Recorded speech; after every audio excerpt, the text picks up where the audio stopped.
অন্যদিকে অনুরূপ জীবন বাঁচিয়ে তাহেরার কাছে চলে আসে। মা, মা আমাকে বাঁচাও। তাহেরা বলল, কি হয়েছে, এভাবে হাঁপাচ্ছিস কেন?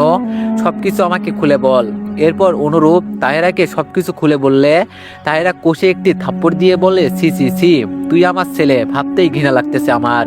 সামান্য আত্মার সঙ্গে পেরে উঠলি না। আর অহনাকে তোর ভালো লাগে, আমাকে বলতি, তোরে বিয়ে দিতাম। অনুরূপ বলল, মা, অহনা আমাকে ভালোবাসে না, আমাকে ঘৃণা করে, আর একটু পরে ও হাসিবকে জীবিত করবে। তাহেরা বলল, চল আমার সাথে, দেখি কার এত বড় সাহস আমার ছেলেকে আক্রমণ করে। এই বলে দুজনেই সেই জঙ্গলের কাছে এসে যখনই প্রবেশ করতে যাবে ঠিক তখনই গায়ে আগুন লেগে যায়। অনুরূপ বলল, কি ব্যাপার মা, আগুন লাগলো কেন, কাহিনী কি? তাহেরা বলল, এই জঙ্গলে ফজরের আগে কেউ প্রবেশ করতে পারবে না। যদি কেউ প্রবেশ করে তাহলে এর আগুনে পুড়ে ছাই হয়ে যাবে। অনুরূপ বলল, কিন্তু মা, এত সময় আমাদের হাতে নেই, কিছু একটা উপায় বের করো প্লিজ। তাহেরা বলল, আমি চেষ্টা করতেছি। কথাটি বলেই তাহেরা মন্ত্রপাঠ করতে লাগলো। বেশ কিছুক্ষণ মন্ত্রপাঠ করার পরে এইবার যখন তাহেরা ঢুকার চেষ্টা করলো, খুব সহজেই ঢুকে গেল। তাহেরা এবং অনুরূপ অহনাকে খুঁজতে লাগলো। খুঁজতে খুঁজতে ক্লান্ত, কারণ আত্মাগুলি তাহেরাকে মায়াজালে ফেলাই দিছে। তাহেরা কিছুই বুঝতে পারছে না। প্রায় 2 ঘন্টা পরে হঠাৎ করেই তাহেরা অহনাকে খুঁজে পায়। তাহেরা কাছে গিয়ে বলে, অনেক জ্বালিয়েছিস আমাকে, এখন তোর সময় ঘনিয়ে এসেছে। কি ভেবেছিস এখানে আমি আসতে পারবো না, তোকে ধরতে পারবো না, তুই লুকিয়ে থাকবি? অহনা বলল, তাহেরা, আমি তোর কোনো ক্ষতি করব না, তুই এই জঙ্গল ছেড়ে চলে যা, আমি এই জঙ্গলে বসবাস করব। তাহেরা হাসতে হাসতে বলল, তুই চাইলেও আর এই জঙ্গলে থাকতে দিব না, এখন থেকে তুই আবার আগের মতো করেই আমার সঙ্গে থাকবি। আগে অব্রর বউ ছিলি, এখন অনুরূপের বউ হবি, বুঝলি? অহনা বলল, এটা কখনো সম্ভব না, প্লিজ আমাকে যেতে দিন, না হলে হাসিবকে বাঁচাতে পারবো না। এই জবা ফুলের রস হাসিবের গায়ে দিতে হবে। তাহেরা বলল, অনুরূপ, অহনাকে নিয়ে চল, আজ রাতেই তোদের বিয়ে দিব আমি। অহনা বলল, অনুরূপ, এমন করিও না, আমি তোমাকে বিয়ে করতে পারবো না, আমাকে ছেড়ে দাও। কে শোনে কার কথা? অনুরূপ তাহেরার কথা শোনা মাত্রই অহনাকে বন্দি করে ফেলে এবং সঙ্গে করে নিজ স্থানে নিয়ে আসে। অহনা আবার চিৎকার করে সেই আত্মাদের ডাকতে থাকে, কিন্তু এবার কোনো আত্মাই আসে না। তাহেরা বলল, ডেকে লাভ নেই, ওরা সবাই আমাকে ভয় পায়, বুঝলি? অহনা বলল, অনুরূপ, প্লিজ ছেড়ে দাও, আমাকে নতুন করে বাঁচার অধিকার দাও। অনুরূপ বলল, নতুন করে বাঁচার অধিকারই দিব, চলো, আজ তুমি আমার বউ হবে। এই কথা বলে অনুরূপ একটি মসজিদের ইমামকে ডেকে নিয়ে এসে জোরপূর্বক অহনাকে বিয়ে করে ফেলে। অহনা দু চোখে বৃষ্টি নামলো, অঝর পানিতে পড়তেই আছে। ওহে আমার বউ, কান্না করিও না, এখন আমাদের মধুময় ভালোবাসা আদান প্রদান করার সময়। তাহেরা বলল, অনুরূপ, এভাবে হবে না, অহনাকে নিয়ে রুমে যা, আমি বাহির থেকে দরজা বন্ধ করতেছি। তাহেরার কথাটি শোনা মাত্রই অনুরূপ অহনাকে নিয়ে রুমে প্রবেশ করে। রুমে এসেই পাগল কুত্তার মতো অহনার উপর ঝাঁপিয়ে পড়ে। ঠিক সেই মুহূর্তে অহনা নিজের রূপে চলে আসে, যাকে দেখা মাত্রই অনুরূপ থরথর করে কাঁপতে লাগে। অনুরূপ বলল, এই আপনি কে? মেয়েটি বলল, কেন, আমি তোমার বিয়ে করা বউ অহনা, নিজের বউকেই ভুলে গেলে? অনুরূপ বলল, না, তুমি অহনা হতে পারো না, বলো অহনা কোথায়? মানুষটি হাসতে হাসতে বলে, অহনাকে হাসিব জাগিয়ে তুলতেছে জঙ্গলে, হয়তো এতক্ষণে হাসিব জীবিত হয়েই গেছে। অনুরূপ বলল, তাহলে তুই কে বল? কথাটি বলেই মা বলে চিৎকার করে অনুরূপ। তাহেরা ছেলের আত্মনাদ শুনে দৌড়ে রুমে প্রবেশ করে। রুমে ডেকে দেখে অহনা নেই, অহনার স্থানে মাথা কাটা একটি মানুষ। তাহেরা বলল, অনুরূপ, এটা আবার কে, আর অহনা কোথায়? অনুরূপ বলল, মা, আমাদের বোকা বানানো হয়েছে, এই মাথা কাটা মানুষটি অহনার রূপে আমাদের ধোকা দিয়েছে, আর সত্যিকার অহনা এখনো জঙ্গলেই আছে। তাহেরা বলল, কি? অনুরূপ বলল, হ্যাঁ, ও হাসিবকে জাগিয়ে তুলতেছে। তাহেরা বলল, অনুরূপ, অহনা যদি হাসিবকে জাগিয়ে তোলে তাহলে আমরা শেষ, তাড়াতাড়ি চল জঙ্গলে। তাহেরা জঙ্গলে এসে দেখে হাসিব জীবিত হয়ে অহনাকে কিস করতেছে, ভালোবাসা আদান প্রদান করতেছে। যা দেখে অনুরূপ চিৎকার দিয়ে বলে ওঠে, হাসিব, অহনাকে ছেড়ে দে, অন্যথায় আবার তোকে মেরে ফেলবো আমি। হাসিব বলে উঠল, তোর সাহস থাকলে আয়, দেখি তোর শরীরে কতটা অলৌকিক শক্তি রয়েছে। অনুরূপ হাসতে হাসতে বলল, আমাকে চ্যালেঞ্জ দিস, তুই তো আজ শেষ। এটা বলেই অনুরূপ হাসিবকে আক্রমণ করতে যাবে। তার আগে হাসিব খুবই ভয়ঙ্কর ভাবে অনুরূপকে আক্রমণ করে। মুহূর্তেই অনুরূপ দূরে ছিটকে গিয়ে পড়ে। তাহেরা বেশ অবাক হয়, কারণ এতদিন যেটা ভেবে এসেছে আর সেটাই হচ্ছে। অহনা বলল, হাসিব, অনুরূপকে শেষ করে দাও। ও আমাকে অনেক আঘাত করেছে, নির্যাতন করেছে, তুমি ওকে ধ্বংস করে দাও প্লিজ। হাসিব বলল, নিশ্চয় ধ্বংস করব, তুমি দেখতে থাকো। এ কথা বলে আবার অনুরূপকে একের পর এক আঘাত করতে থাকে। হাসিবের এমন আঘাত সহ্য করতে না পেরে অনুরূপ বলে ওঠে, মা আমাকে বাঁচাও, আমি আর পারতেছি না, আমার অনেক কষ্ট হচ্ছে। ছেলের এমন কান্না দেখে তাহেরা যখনই বাঁচাতে যাবে, এমন মুহূর্তে জঙ্গলের সব আত্মা তাহেরাকে আক্রমণ করে। একদিকে হাসিবের আক্রমণ, অন্যদিকে আত্মাদের আক্রমণ। এটা যেন কোনোভাবেই তাহেরা নিতে পারছে না, তবুও নিজের সর্বোচ্চ শক্তি দিয়ে আক্রমণ প্রতিরক্ষা করে। এভাবে যুদ্ধ করতে করতে এক পর্যায়ে হাসিব অনুরূপকে মেরেই ফেলে। তাহেরা কিছুই করতে পারছে না, আজ যেন তাহেরা শক্তিহীন হয়ে গেছে, তার কোনো অলৌকিক শক্তি কাজ করতেছে না, নিজেকে আজ নিরসঙ্গ লাগতেছে। অনুরূপকে মেরে ফেলে হাসিব বলে ওঠে, আত্মারা তোমরা চলে যাও, আমি তাহেরাকে সাজদা করতেছি। হাসিবের এরূপ কথা শোনা মাত্রই সব আত্মা নিমিষেই হারিয়ে যায়, আর এই সুযোগে তাহেরাও পালিয়ে যায়। তাহেরার পালানো দেখে হাসিব আবার বলে ওঠে, তাহেরা, তোর সাহস থাকলে ফিরে আয়, তোর ছেলের মতন তোকেও শেষ করে দেই। মাটির নিচ থেকে আওয়াজ আসে, হাসিব, আমি আসবো, খুবই ভয়ঙ্কর ভাবে আসবো। আমার ছেলেকে মেরে ফেলেছিস, আমি প্রতিশোধ নিবই, অপেক্ষায় থাক। হাসিব বলল, তোর জন্য আমি সব সময় অপেক্ষায় থাকবো, যখন ইচ্ছা আমার সামনে আসিস। তাহেরা বলল, হ্যাঁ আমি আসবো তোদের ধ্বংস করতে। হাসিব বলল, ঠিক আছে। এরপর অহনার দাদিমা রুম থেকে বেরিয়ে এসে বলে, হাসিব, অহনা, তোরা রুমে আয়, তোদের বিয়ের জন্য সব প্রস্তুত, এখন শুধুমাত্র 3 কবুলের অপেক্ষা। কথাটা শোনা মাত্রই অহনা এবং হাসিব মুচকি হেসে দেয়। দাদি বলল, হয়েছে, লজ্জা পেতে হবে না, বিয়ের আগেই যে সব করলি একটু আগে। দাদিমার এমন কথা শুনে অহনা বলে ওঠে, দাদিমা, দয়া করে এইসব বলিও না, অনেক লজ্জা লাগতেছে। দাদি বলল, ওরে আমার লজ্জাবতী, আয় রুমে আয়। এরপর হাসিব অহনা রুমে গিয়ে দেখে বিয়ের জন্য সবকিছু প্রস্তুত, এখন শুধুমাত্র কবুল বলার বাকি। দাদি, আমাদের বিয়ে পড়াবে কে? এখানে তো কেউ নেই। অহনার দাদি বলল, তোদের বিয়ে জিন পড়াবে, আর সাক্ষী থাকবো আমি। কথাটা শেষ হতে না হতেই একজন বৃদ্ধ লোক হঠাৎ করেই ঘরের ভিতরে উপস্থিত হয় এবং অহনার দাদিকে সালাম দেয়, আসসালামু আলাইকুম। অহনার দাদি বলল, ওয়ালাইকুম আসসালাম। রহিম, কেমন আছো তুমি? রহিম বলল, হ্যাঁ দাদিমা, ভালো আছি, চলো এখন বিয়ের বাকি কাজটা শেষ করি। কথাটি বলেই হাসিব এবং অহনার বিয়েটা সম্পন্ন করিয়ে দেয়। বিয়ের পর আজ থেকে তোমরা স্বামী এবং স্ত্রী। অহনা বলল, আলহামদুলিল্লাহ, এই দিনটির জন্য অনেক অপেক্ষা করছি। হাসিব বলল, তাই বুঝি? অহনা বলল, হ্যাঁ, এই দিনটির জন্য আমি অনেক কষ্ট করেছি, আজ কষ্টের ফল তুমি। অহনার দাদি বলল, এই তোরা এইসব গল্প পরে করিস, আজ তোদের বাসর ঘর, দুজনে একটু রোমান্স কর, আমি বাইরে গেলাম। অহনা বলল, দাদিমা তুমি আবার? দাদিমা বলল, আচ্ছা আচ্ছা, আর বলবো না। কথাটি বলেই বাইরে চলে যায়। দাদিমা বাইরে যাওয়া মাত্রই হাসিব অহনার হাতটি ধরে বুকে টেনে নেয়। তখন অহনা লজ্জা সুরে বলে, এই কি করতেছো, ছেড়ে দাও আমাকে, দাদি দেখে ফেলবে তো। হাসিব হাসতে হাসতে বলল, দাদিমা আসবে না, একটু আগে দেখলে না দাদিমা কি বলল? অহনা বলল, ধ্যাত। হাসিব বলল, ধ্যাত বললে হবে না, আজ তোমাকে ভালোবাসা দিয়ে পাগল করে দিব, তুমি আজ আমার ভালোবাসায় পাগল হয়ে যাবে। অহনা বলল, ওরে আমার মহারাজা, তাই বুঝি? দেখবুনি কতটা ভালোবাসা দাও আমাকে। অহনার কথাটি শেষ হতে না হতেই হাসিব অহনার ঠোঁট দুটি নিজের ঠোঁটের সঙ্গে এক করে দেয়। এ যেন এক মধুর চেয়ে মিষ্টি ভালোবাসা। বেশ কিছুক্ষণ কিস করার পর অহনার গলায়, ঘাড়ে, ঠোঁটে স্পর্শ দেয়। মুহূর্তেই অহনার শরীরের লোম দাঁড়িয়ে যায়। হাসিবের এমন ভালোবাসায় অহনার যেন বেশ ভালোই লাগতেছে, এমন অনুভূতি আগে কখনো হয়নি। অহনা বলল, এই হাসিব, ছেড়ে দাও না, তোমার ভালোবাসায় আমি পাগল হয়ে যাচ্ছি তো। হাসিব বলল, হ্যাঁ, তোমাকে তো পাগল করতেই চাই। জানো অহনা, তোমার এই চুলের ঘ্রাণ আমাকে পাগল করে দিচ্ছে, মনে হচ্ছে ভালোবাসা যেন 1000 বছর আগে থেকেই পরিকল্পিত। অহনা বলল, ওরে আমার রোমান্টিক স্বামী, তুমি এতটা রোমান্টিক? হাসিব বলল, এত সুন্দরী একটা বউ ঘরে রয়েছে, আমি রোমান্টিক না হয়ে পারি? অহনা বলল, সত্যি আমি সুন্দরী? হাসিব বলল, হ্যাঁ, তুমি আমার চোখে বিশ্ব সুন্দরী, তোমার চেয়ে সুন্দরী আমি কাউকে দেখি নাই। আই লাভ ইউ বউ। অহনা বলল, আই লাভ ইউ টু জামাই। এরপর হাসিব ধীরে ধীরে অহনার শরীর থেকে, থাক আর গভীরে না যাই, আপনারাই বুঝে নেন এখন কি হবে। তো পরের দিন সকালবেলায় অহনা হাসিবের বুকে মাথা রেখে ঘুমিয়েছিল। এমন মুহূর্তে বাইর থেকে আওয়াজ আসে, এই তোরা দুজনের কি বাসর হলো?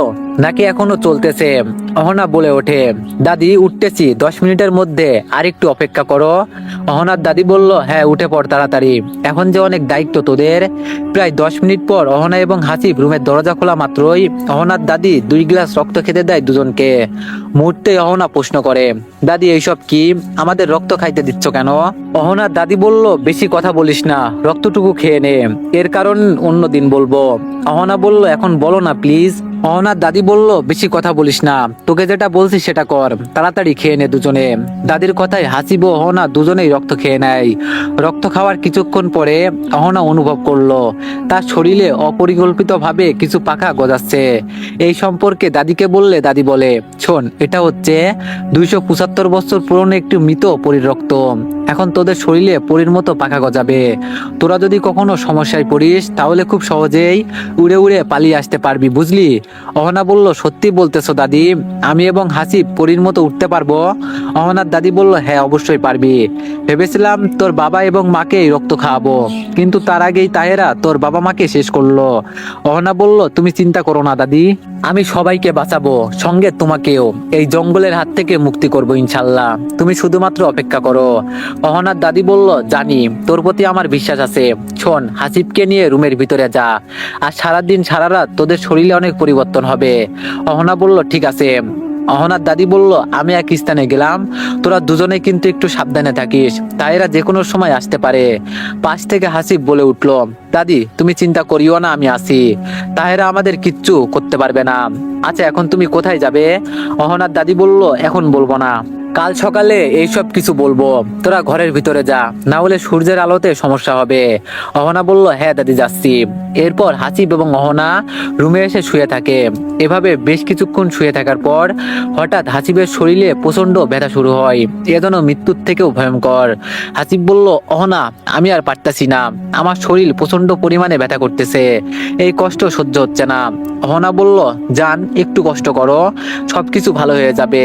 হাসিব বলল, অহনা সত্যি পারতেছি না, ভীষণ পরিমাণে কষ্ট হচ্ছে, মনে হচ্ছে মরেই যাব। অহনা বলল, এভাবে বলিও না, তোমার কিচ্ছু হলে আমার কি হবে বলো? এছাড়া দাদিমা আমাদের ভালোর জন্যই রক্তপান করিয়েছেন। হাসিব বলল, হ্যাঁ সেটা তো অবশ্যই। এরপর সেই দিন এবং সেই রাত অনেক কষ্টের মধ্য দিয়ে পার করেন হাসিব ও অহনা। পরের দিন সকালবেলায় অহনার দাদি চলে আসে। কি ব্যাপার, তোদের দুজনের চোখ লাল হয়ে আছে কেন? রাতে ঘুম হয়নি বুঝি? অহনা বলল, দাদিমা হাসিবের অনেক কষ্ট হয়েছে, তবে এখন ঠিক আছে আমরা। অহনার দাদি বলল, তোদের পিছনে কি সম্পূর্ণ পাখাই গজিয়েছে? অহনা বলল, হ্যাঁ সম্পূর্ণটাই গজিয়েছে, এখন কিভাবে কি করব সেটা বলো। অহনার দাদি বলল, তোরা যখন বিপদে পড়বি তখন শুধুমাত্র অনুভব করবি, আমি এখন উঠতে চাই এবং এই স্থান ত্যাগ করতে চাই, মুহূর্তেই পরীর মতো উড়ে উড়ে অন্য স্থানে চলে আসবি। অহনা বলল, ও সত্যি? তাহলে আমি একটু চেষ্টা করি। অহনার দাদি বলল, হ্যাঁ। অহনা মনে মনে বলে, আমি উড়ে বেড়াবো। সঙ্গে সঙ্গে অহনা আকাশে উঠতে থাকে, এটা যেন বিশ্বাসই হচ্ছে না কোনোভাবে। অহনার দাদি বলল, অহনা অনেক উড়েছিস, নিচে আয়, তোদের দুজনের একটা কাজ দিব। অহনা কাছে এসে বলে, হ্যাঁ দাদি বলো, আমাকে কি করতে হবে? অহনার দাদি বলল, তোর বাবা মাকে বাঁচাতে হলে শ্মশান থেকে মৃত ব্যক্তির ছাই আনতে হবে, সেটা আজ রাত 12টার মধ্যেই। আর একটি ভালো কথা হচ্ছে, আজ একটি মহিলা মারা গিয়েছে, একটু পরে পুড়িয়ে ফেলবে। অহনা বলল, এটা কোনো ব্যাপার হলো, আমরা নিয়ে আসবো, চিন্তা করিও না। অহনার দাদি বলল, যতটা সহজ ভাবতেছিস এই কাজটি এতটাও সহজ না। শ্মশানে বিপুল পরিমাণে আত্মা থাকে, নরকাতক থাকে, এছাড়া ওদের দেবদেবীর কিছু রহস্য থাকে। অহনা বলল, কি বলো দাদি? অহনার দাদি বলল, হ্যাঁ তোরা অনেক সমস্যায় পড়বি, সেই সমস্যাগুলি দুজনে পরামর্শ করে সমাধান করবি। অহনা বলল, নিশ্চয়। অহনার দাদি বলল, তোরা এখন ঘুমা, রাত হলে শ্মশানে চলে যাবি। অহনা বলল, কিন্তু কোন শ্মশানে যাব সেটাই তো বললে না। অহনার দাদি বলল, জঙ্গল থেকে পশ্চিমে হিন্দুপাড়া নামে একটি গ্রাম রয়েছে, সেই গ্রামের উত্তর পাশে একটি পুকুর রয়েছে, সেই পুকুরে ওরা দেবদেবীর পূজা করে ফেলে আসে, তার পাশে শ্মশান, এই শ্মশান খুবই ভয়ঙ্কর। অহনা বলল, চিন্তা করিও না দাদি, আমি বাবা মাকে বাঁচানোর জন্য সব চেষ্টাই করব। অহনার দাদি বলল, হ্যাঁ জানি, আর হাসিব আমার নাতনিকে দেখে রাখিস, তোর ভরসায় কিন্তু যেতে দিচ্ছি, অন্যতায় কখনো দিতাম না। হাসিব বলল, ঠিক আছে দাদিমা, তুমি দোয়া করিও। অহনার দাদি বলল, দোয়া তো করি, যা তোরা এখন ঘুমিয়ে নে। তো দাদিমার কথা মতন হাসিব অহনা রুমে এসে ঘুমিয়ে পড়ে। এরপর রাত হলে অহনা ও হাসিব দুজনে মিলে হিন্দু পাড়ায় চলে আসে। হিন্দু পাড়ার মাঝামাঝি স্থানে চলে আসলে অদ্ভুত একটি জিনিস তাদের ফলো করতে থাকে, কিন্তু সামনে আসে না। এই ব্যাপারটা হাসিব বুঝতে পেরে বলে উঠলো, তুমি যেই হও না কেন, যে আমাদের পিছু নিয়েছো সেই সামনে আসো, অন্যথায় তোমার ক্ষতি করতে বাধ্য হব আমি। মুহূর্তে সেখানে একটি ছোট্ট বাচ্চা উপস্থিত হয়, যার পুরো শরীরে দাফনের কাপড় মোড়ানো ছিল, শুধুমাত্র চোখ দুটি বাইরে ছিল। হাসিব অহনা যেন নিস্তব্ধ হয়ে গেল, কি বলবে ভেবে পাচ্ছিল না। হাসিব বলল, এই তুমি কে, আর দাফনের সাদা কাপড় পরে আছো কেন? আমি নকুল, 2 বছর আগে মারা গিয়েছি। আমার নিজের মা আমাকে মেরে ফেলেছে, এখন আমি আত্মা হয়েছি। হাসিব বলল, নিজের মা মেরে ফেলেছে? এটা আমরা বিশ্বাস করি না, সত্যি করে বলো তুমি কে? আমি নকুল, আমি ছোট থাকতে অনেক অসুস্থ ছিলাম, চিকিৎসা করার টাকা পয়সা ছিল না, যার কারণে এক পর্যায়ে আমার প্রতি বিরক্ত হয়ে আমার মা গলা টিপে মেরে ফেলেন। আসিফ বলল, বুঝলাম, কিন্তু আমাদের পিছু নিয়েছো কেন সেটা আগে বলো। নকুল বলল, আপনারা শ্মশানে যাচ্ছেন তাই না, শ্মশানে যায়েন না। হাসিব বলল, কেন? নকুল বলল, শ্মশানে রাত 12টার পরে গেলে কেউ ফিরে আসে না, তোমরা যেও না শ্মশানে। হাসিব বলল, আমাদের কিচ্ছু হবে না, তুমি চলো আমাদের সঙ্গে। নকুল বলল, আমি যাব না, আপনাদের মরার শখ হয়েছে, আপনারা যান। হাসিব বলল, ঠিক আছে, তুমি এখানেই থাকো। কথাটি বলে হাসিব ও অহনা শ্মশানে চলে আসে। শ্মশানে এসে দেখে পুরো এলাকা নিস্তব্ধ, মনে হচ্ছে অন্য একটি পরিবেশ। হাসিব বলল, দেখছো অহনা, এখানে কিছুই নেই, সবাই শুধুমাত্র ভয় দেখালো, চলো শ্মশানের ভিতরে। কথাটি বলে যখনই হাসিব এবং অহনা শ্মশানের ভিতরে পা রাখলো, ঠিক তখনই হঠাৎ করেই শ্মশানে প্রবেশ করা মাত্রই চারিদিকে আগুন জ্বলে উঠলো, মনে হচ্ছে পেট্রোল দিয়ে কেউ নিজের হাতে আগুন জ্বালিয়ে দিল। এমন অগ্নিকাণ্ড দেখে অহনা হাসিবকে জড়িয়ে ধরে। অহনা বলল, হাসিব, আমার ভীষণ ভয় লাগতেছে, এমন আগুন আমি জীবনেও দেখি নাই, কেউ আমাদের মারতে চাই। হাসিব বলল, হ্যাঁ অবশ্যই মারতে চাই, তুমি ভয় পেও না, কিচ্ছু হবে না তোমার, আমি তো আছি নাকি। অহনা বলল, জানি তো তুমি আমার কিছু হতে দিবে না, তবুও ভয় লাগতেছে। হাসিব বলল, এখন আমাদের ভয় করলে হবে না, যত ঝড়ই আসুক না কেন। অহনা, তুমি এখানে থাকো, আমি মৃত মানুষটার ছাই নিয়ে আসতেছি। অহনা বলল, ঠিক আছে, কিন্তু সাবধানে হাসিব। হাসিব বলল, ওকে। এই বলে যখনই হাসিব এগিয়ে যায়, ঠিক তখনই একটি মায়াবী কণ্ঠে আওয়াজ আসে, হাসিব, অহনাকে নিয়ে ফিরে যাও, এই স্থান থেকে মৃত মানুষের ছাই নিয়ে যাইতে পারবে না। কণ্ঠটা এতটাই মধুর ছিল যে বলার ভাষা নেই। প্রতিক্ষণে হাসিব বলে উঠল, প্রথমত আপনাকে সালাম, আসসালামু আলাইকুম, আমি এখানে এসেছি ছাই নেওয়ার জন্য, এটা নিয়ে যাব। না, তুমি নিতে পারবে না, তুমি চলে যাও। হাসিব বলল, দয়া করে আমাকে বাধা দিবেন না, এখানে আমার শ্বশুর শাশুড়ির জীবন মরা বাঁচার মধ্যে আছে, কিন্তু এই ছাই স্পর্শ করলে তুমি মারা যাবে, তাই বলতেছি চলে যাও। হাসিব বলল, আমি যাব না, আমার মৃত্যু হলে হবে, আমাকে রাগান্বিত করিও না, আমি রেগে গেলেই তুমি শেষ। হাসিব বলল, আপনার যা ইচ্ছা আপনি করতে পারেন, আমার কোনো সমস্যা নেই। হাসিবের এমন কথায় উনি রেগে গিয়ে বললেন, আমি কে জানো? হাসিব বলল, আপনি যেই হন তাতে আমার কি, আমাকে আমার কাজ করতে দাও। এত বড় কথা, দাঁড়াও দেখাচ্ছি। কথাটি বলেই অহনাকে গায়েব করে ফেলে। দেখো, তোমার সঙ্গীকে গায়েব করে ফেলেছি, তোমাকেও গায়েব করব নাকি সেটা বলো। হাসিব পিছন ঘুরে দেখে সত্যি অহনা নেই সেখানে, গায়েব হয়ে গিয়েছে। হাসিব বলল, এই অহনা কোথায়? অহনা, এই অহনা। উনি বললেন, অহনা আমার কাছে আছে, এখন ওরে মেরে ফেলবো। হাসিব বলল, প্লিজ অহনার কিচ্ছু করিয়েন না, ওর কিছু হলে আমি বাঁচবো না, বিনিময়ে আমাকে মেরে ফেলুন। উনি বলল, তোদের একটি সুযোগ দিব, এই মুহূর্তে এখান থেকে চলে যাবি, অন্যথায় খুব খারাপ হবে। হাসিব বলল, হ্যাঁ চলে যাব, কিন্তু আমারও একটি কথা রাখতে হবে। উনি বললেন, কি কথা? হাসিব বলল, আপনাকে আমার সামনে আসতে হবে, আমি দেখতে চাই আপনি কে। উনি বলল, আমি সবার সামনে আসি না, আমাকে দেখলে সবাই হার্ট অ্যাটাক করে। হাসিব বলল, সমস্যা নেই, আপনি সামনে আসুন, আপনার কণ্ঠ এত সুন্দর, না জানি আপনি কত সুন্দর, আপনাকে দেখে হার্ট অ্যাটাক করার প্রশ্নই আসে না। উনি হাসতে হাসতে বললেন, তাই বুঝি? হাসিব বলল, হ্যাঁ, জানি না আপনি কে, তবে আমার মনে হচ্ছে আপনি অনেক ভালো, কারো ক্ষতি করেন না। উনি বললেন, ক্ষতি করি, অনেকেরই ক্ষতি করি, আবার অনেককে তো মেরেই ফেলি। হাসিব বলল, আপনি কি আমাদের মেরে ফেলবেন, আমাদের ক্ষতি করবেন? উনি বললেন, চেয়েছিলাম ক্ষতি করব, কিন্তু আজ আমার ছেলের জন্মবার্ষিকী ছিল, যার কারণে ছেড়ে দিব। হাসিব বলল, আপনার ছেলের কি হয়েছিল যদি বলতেন? উনি বলল, এইসব আমি বলতে চাই না, আমি অহনাকে ফিরিয়ে দিচ্ছি, তুমি চলে যাও। হাসিব বলল, প্লিজ একটিবার সামনে আসেন, খুব ইচ্ছে হচ্ছে আপনাকে দেখার। উনি বললেন, ঠিক আছে যাচ্ছি, আমাকে দেখে ভয় পেও না। কথাটি বলেই হাসিবের সামনে একটি অপরূপ মেয়ে উপস্থিত হয়। দেখতে এমন ছিল, চোখ দুটি হরিণের মতো, মুখটা মায়াতে ভরা, মনে হচ্ছে আল্লাহ নিজ হাতে ওনাকে তৈরি করেছে। এতটাই সুন্দর যে ওনার সৌন্দর্য দেখে অনেকেই হার্ট অ্যাটাক করবে। হাসিব বলল, মাশাল্লাহ, আপনি বেশ সুন্দর, আপনি কি পরী? মেয়েটি বলল, আমার সঙ্গে কিচ্ছু বলো না, এই নাও তোমার অহনা। মুহূর্তে অহনার সামনে চলে আসলো। অহনাকে দেখে হাসিব একটু স্বস্তি পেল মনে। মেয়েটি বলল, দেখো অহনা এবং হাসিব, আমি এই পুকুর পাড়ে আমলি গাছে থাকি। আমি মানুষের ভালো চাই, কিন্তু মানুষ আমার কথাই শোনে না, যার কারণে অনেকেই মারা যায় এই শ্মশানে। তোমরা চলে যাও। অহনা বলল, আমরা চলে গেলে আমার বাবাকে বাঁচাতে পারবো না, দয়া করে একটু ছাই নিতে দিন আমাদের।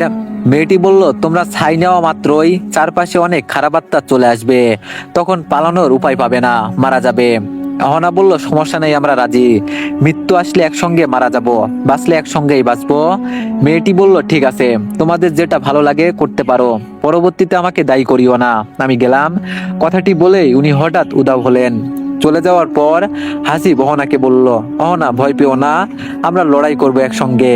অহনা বলল, হ্যাঁ। হাসিব বলল, তুমি শ্মশানের বাইরে যাও, কিছু হলে আমার হোক, তুমি সেফ থাকো। অহনা বলল, না হাসিব, তোমাকে রেখে যাব না, মৃত্যু হলে একসঙ্গেই হবে। হাসিব বলল, পাগলি একটা।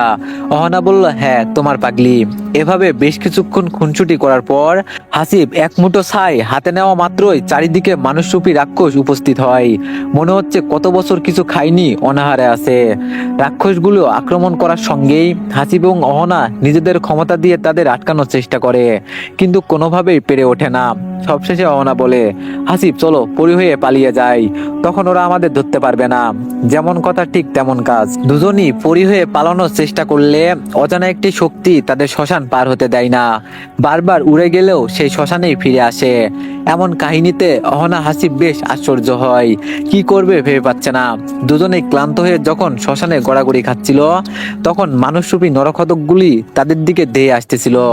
তাদের ধেয়ে আসা দেখে অহনা হাসিব ভেবেই নেয় তারা শেষ। যখনই নরখাদক কাছে চলে আসে, ঠিক তখন একজন বলে ওঠে, তোরা চলে যা, ব্যাপারটা আমি দেখতেছি। মুহূর্তেই সবাই গায়েব হয়ে গেল। হাসিব অহনা তাকিয়ে দেখে একজন পুরোহিত শূন্যতে ভাসতেছে। আসিফ বলল, আপনি কে, আমাদের এভাবে বাঁচালেন? আমি একজন পুরোহিত, এই পথ দিয়ে যাচ্ছিলাম, হঠাৎ তোমাদের আর্তনাদ শুনতে পেলাম, তাই ছুটে এসেছি। এখন বলো, এই মৃত্যুর শ্মশানে তোমরা কি করতেছো? আসলে আমরা এক এক করে হাসিব এবং অহনা পুরো কাহিনী পুরোহিতকে বলে। দুজনের কথা শোনার পর পুরোহিত বলে, আমি তোমাদের সাহায্য করব, বিনিময়ে তোমাদের কিছু করতে হবে। হাসিব বলল, হ্যাঁ বলুন, কি করতে হবে? পুরোহিত বলল, শোনো, কাল সন্ধ্যায় ঠিক মাগরিবের পরে 2টি ছাগল নিয়ে এসে এখানে জবাই করে রেখে যাইতে হবে, তাহলে তোমরা দুজনে এদের হাত থেকে বাঁচতে পারবে। আর যদি আজকে যাওয়ার পর পরবর্তীতে এখানে ছাগল জবাই না করো, তাহলে সমস্যা লেগেই থাকবে সব সময়। হাসিব বলল, আপনি যা বলছেন আমরা তাই করব, দয়া করে আমাদের বাঁচান, তোমরা ওখানে থাকো। কথাটি বলে পুরোহিত অহনা এবং হাসিবের গায়ে কিছু পানি ছিট দিল এবং বলল, তোমরা এখন যাইতে পারো, কোনো সমস্যা হবে না, যাওয়ার সময় পিছন ফিরে তাকাবে না, পিছনে যাই হোক না কেন। হাসিব বলল, এরপর হাসিব অহনা শ্মশান থেকে বেরিয়ে আসলো। সত্যি কিছু হলো না, সব ক্ষমতা যেন নিস্তব্ধ হয়ে গেছে। বেশ কিছু দূর আসার পর হঠাৎ করে হাসিব শুনতে পায় পিছন থেকে তার মা ডাকতেছে, হাসিব, বাবা হাসিব, কোথায় হারিয়ে গিয়েছিলি, কোথায় খুঁজিনি তোকে, কাছে আয় না বাবা। মায়ের আওয়াজ শুনে হাসিব পিছন ঘুরতে যাবে, এমন সময় অহনা বলে উঠল, হাসিব, পুরোহিতের কথা মনে নাই তোমার, পিছনে যাই হোক ঘুরে দেখা যাবে না। হাসিব বলল, আরে আমার মা ডাকতেছে, তুমি শুনতে পাচ্ছ না? অহনা বলল, ওটা তোমার মা নয়, আমাদের ফাঁদে ফেলানোর জন্য এমন ব্যবস্থা করেছে, প্লিজ তুমি সামনে চলো, মায়ের খোঁজ কাল করব। অহনার কথা শুনে হাসিব সামনে এগোতে যাবে, আবার আওয়াজ আসলো, 10 মাস 10 দিন পেটে রাখলাম, আজ মায়ের কথাই ভুলে যাচ্ছিস, এই তোর মায়ের প্রতি ভালোবাসা, একটা মেয়ের কারণে আমাকে ভুলে গেলি বাবা, আল্লাহ তোর ভালো করবে না, কখনো মনে রাখিস। এবার যেন হাসিব কান্না করে ফেলবে মায়ের এরূপ কথাই। নিজেকে শান্ত করে হাসিব বলে, আমি জানি তুমি আমার মা হতেই পারো না, কারণ মায়েরা কখনো সন্তানকে অভিশাপ দেয় না দোয়া ছাড়া, আর তুমি অভিশাপ দিচ্ছ, শকুনের দোয়াতে গরু মরে না। কথাটি বলেই হাসিব অহনার সামনে এগোতে লাগে, আবার পিছন থেকে বলে ওঠে, একটিবার পিছনে তাকিয়ে দেখতি, তোকে বুঝাই দিতাম কত ধানে কত চাল হয়। এই কথায় কান্না দিয়ে হাসিব অহনা উড়ে উড়ে জঙ্গলে চলে আসে দাদিমার কাছে। সেখানে এসে দেখে পুরো বাড়ি লন্ডভন্ড করা, দাদিমা কোথাও নেই। বড়ই চিন্তায় পড়ে যায় দুজনে। হঠাৎ দাদিমা কোথায় হারিয়ে গেল, তাও আবার বাড়িঘর ভেঙে। অহনা বলল, হাসিব, আমার মনে হয় তাহেরা দাদিমাকে তুলে নিয়ে গিয়েছে, অন্যথায় দাদিমা কোথাও যাবে না। হাসিব বলল, হ্যাঁ তুমি ঠিক বলছো, কিন্তু তাহেরাকে কোথায় খুঁজে পাবো? অহনা বলল, চলো আমার সঙ্গে, আমি জানি দাদিমা কোথায় আছে। হাসিব বলল, কোথায় আছে আমাকে বলো। অহনা বলল, দাদিমা আছে তাহেরার বাড়িতে, তাহেরা যেখানে শয়তানের পূজা করে। হাসিব বলল, তাড়াতাড়ি চলো, না হলে দাদিমার ক্ষতি করবে। অহনা বলল, হ্যাঁ চলো। এই বলে হাসিব অহনা উড়ে উড়ে তাহেরার বাসস্থানে চলে আসে। এখানে এসে দেখতে পায় তাহেরা তার দাদিমাকে বেঁধে রেখেছে। অহনা হাসিবের উপস্থিতি টের পেয়ে তাহেরা সামনে এসে বলে, আমি জানতাম তোরা এখানে আসবি।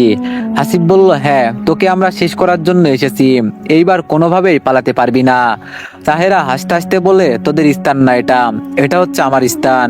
হাসিব বলল, তো কি হয়েছে, দাঁড়াও মজা দেখাচ্ছি। কথাটি বলেই হাসিব আক্রমণ করে, কিন্তু আশ্চর্য, যখন আক্রমণ করে হাসিব, তার অলৌকিক শক্তি কোনোভাবেই কাজ করে না। আবার আক্রমণ করে, কিন্তু শক্তি কাজ করে না। এইবার হাসিব অহনা দুজনেই আক্রমণ করে, তবুও কোনো কাজ হয় না। তখন তাহেরা বলতে থাকে, তোমরা যত চেষ্টাই করো কাজ হবে না, আমি তোমাদের মায়াজালে বন্দি করেছি। কথাটি শোনা মাত্রই দুজনে পরি হয়ে যখন উঠতে যাবে, তখন তারা কোনোভাবেই উঠতে পারলো না, মনে হচ্ছে কেউ বেঁধে রেখেছে। তাহেরা বলল, কোনো লাভ নেই, তোদেরা সবাইকে শেষ করব, সবার আগে তোর দাদিকে শেষ করব। অহনা বলল, দয়া করে আমার দাদিকে ক্ষতি করিও না, কি লাগবে আমাকে বলো। তাহেরা বলল, তোদের সবার মৃত্যু চাই আমি। অহনা বলল, আমাদের মেরে ফেলো, কিন্তু দাদিকে ছেড়ে দাও, উনি তো ক্ষতি করে নাই তোমার। তাহেরা বলল, অনেক ক্ষতি করেছে, দেখ কিভাবে তোদের দাদিকে শেষ করি আমি। দাদিকে মারতেই যাবে, সেই মুহূর্তে একজন বলে ওঠে, তাহেরা, আমার মাকে ছেড়ে দে। কথাটি শুনে তাহেরা পেছন ঘুরে দেখা মাত্রই বলে ওঠে, তুই তুই কিভাবে বাঁচলি, তুই তো মারা গিয়েছিলি। আমাকে মারা এতটা সহজ না, আমাকে আমার সন্তান বাঁচিয়েছে শুধুমাত্র তোকে শেষ করার জন্য। তাহেরা বলল, আমাকে শেষ করবি, হাস্যকর, আমার শক্তি সম্পর্কে তোর কোনো ধারণাই নেই, দাঁড়া তোকেও বন্দি করছি। এই বলে তাহেরা যখন অহনার বাবাকে আক্রমণ করে, তখন তাহেরার কোনো শক্তি কাজ করে না। এটা দেখে তাহেরা বেশ অবাক হয়।